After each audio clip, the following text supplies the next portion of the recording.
Imagine standing on an ancient battlefield. The ground trembles beneath your feet. You hear metal scraping metal, shields locking, boots marching in perfect rhythm. But here's the terrifying truth. The Roman army didn't just fight wars.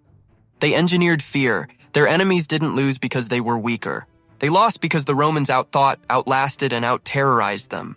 Today, we uncover the most shocking battle tactics ever used by the Roman army. Tactics so brutal, so intelligent, and so psychologically devastating that they turned ordinary soldiers into the deadliest war machine in history. And once you hear these tactics, you'll never look at ancient warfare the same way again. Before we march forward, subscribe for more history documentaries. Like this video if you enjoy powerful war stories. And comment below, where are you watching from? Let's see how global this Roman legion truly is. The Roman army wasn't born powerful. In its early days, Rome was just another small city-state surrounded by enemies. Etruscans, Samnites, Gauls, and Greek city-states. What changed everything was not strength, but discipline. Roman soldiers trained longer than their enemies. They drilled every movement until it became muscle memory. They didn't rely on heroic warriors, they relied on systems.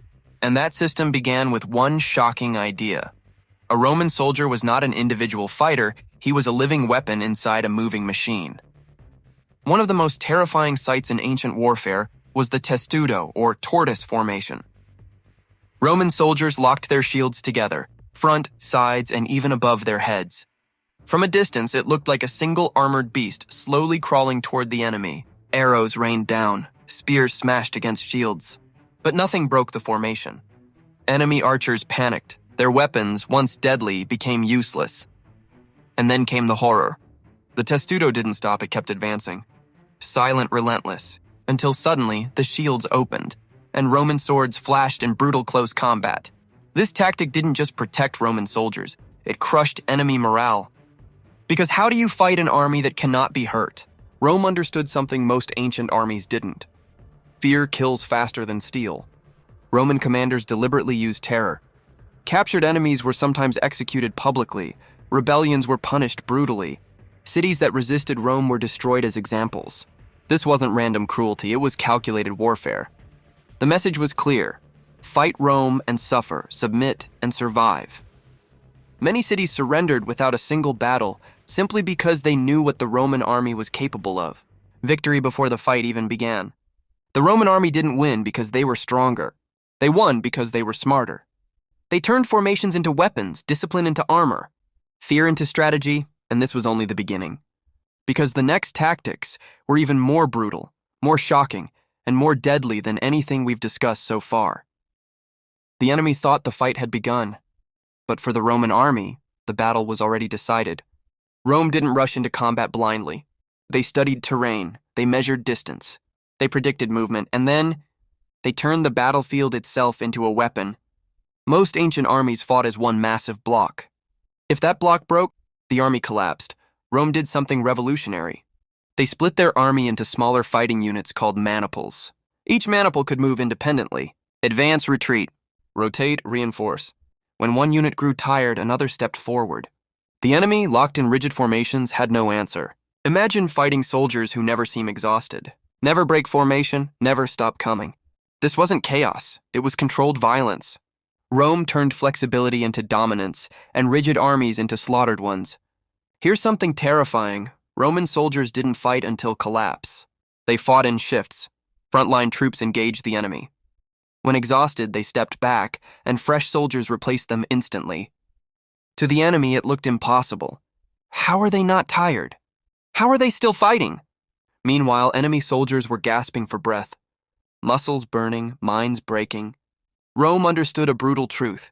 Exhaustion kills armies faster than wounds. And Rome mastered endurance warfare. Roman swords weren't long and elegant.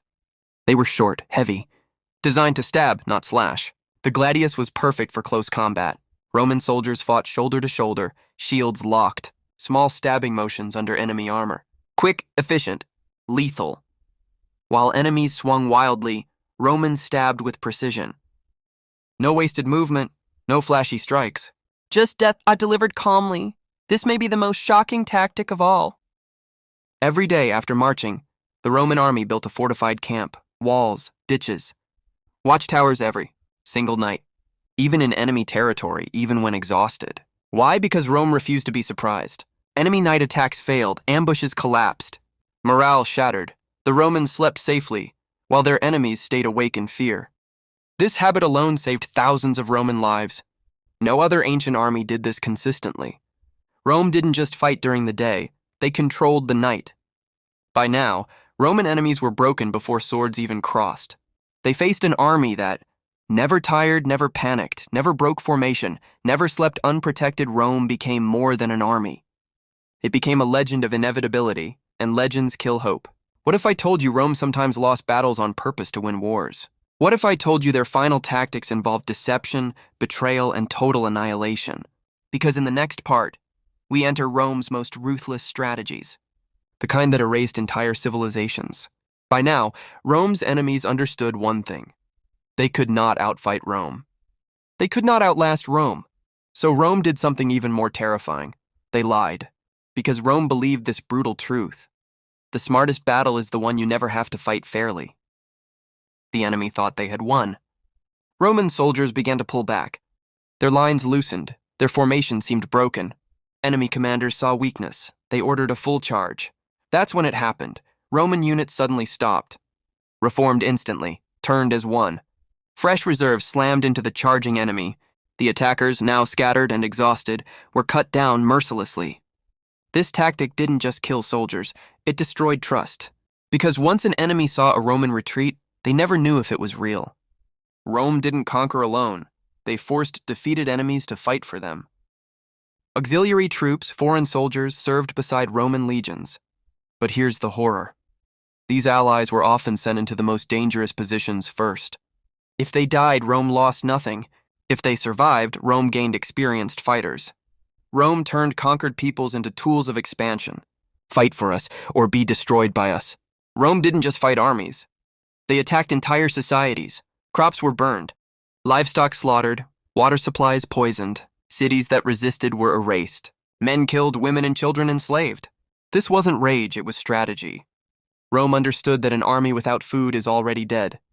By the time Roman legions returned, there was nothing left to defend. Perhaps the most chilling tactic of all. When Roman units showed cowardice or mutiny, Rome didn't forgive. They practiced decimation. 1 out of every 10 soldiers was chosen, randomly, and executed by their own comrades. Imagine surviving battle only to fear your own army. This created perfect obedience. Roman soldiers feared defeat, but they feared Rome even more. Rome didn't rely on honor, they relied on results. They used fear, deception, psychology, discipline. Their enemies fought to survive. Rome fought to erase resistance forever. That difference built an empire that lasted centuries. The Roman army wasn't heroic, it was effective, and history doesn't belong to the brave, it belongs to the victors. But there is one final chapter left, the tactic that defined Rome's ultimate rise and its eventual fall. Rome believed in one unstoppable idea: expansion is survival. To stop conquering was to weaken. To hesitate was to invite rebellion. And so Rome perfected its final, most legendary tactic: relentless, permanent occupation.